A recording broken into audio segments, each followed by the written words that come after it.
Thomas Aquinas was a Roman Catholic theologian who lived in the 13th century and is to this day considered by the Church to be pretty much an example of the ideal Catholic due to his unwavering faith and having not been a pedophile. Aquinas spent much of his life agonising over the question of the existence of God, and being a Catholic monk, it's unsurprising which answer he leaned towards. Being a great fan of Aristotle, Aquinas took a lot of Aristotle's philosophies and applied them to his own work. He thought Aristotle was a pretty awesome guy, even though he was being tortured in hell for not being Catholic. Aquinas believed that there were two ways to arrive at the truth. Some things could be understood through reason and logic, other things through faith, and that's perfectly possible to prove the existence of God a priori, or through reason alone. He formulated 5 proofs known as the Cinque Viae, I think that's how it's pronounced, and some more convincing others, and some of which are still hotly debated by theologians and atheists alike. The first proof is the first mover argument. We can observe that anything that moves must be set in motion by something else that was moving to begin with, and that thing in turn was set in motion by something else, which was set in motion by something else. Aquinas argued that there must have been a first mover, that which was not itself moved, otherwise nothing would ever have begun moving to begin with.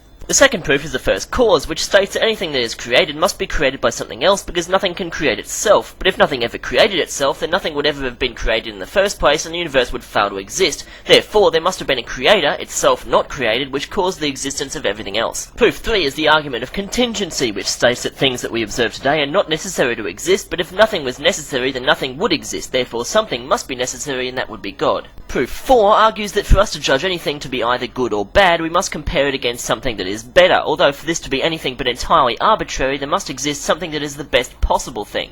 Finally, proof 5 is that we can observe that everything in the universe, alive or otherwise, works towards some kind of goal, but for this to be true, there must be some kind of supreme intelligence directing the whole show. Aquinas' philosophical writings are one of the best ever attempts at grounding the Judeo-Christian faith in logical reasoning, and the Catholic Church thought this was pretty great, as for the first time they could argue with atheists on their own grounds.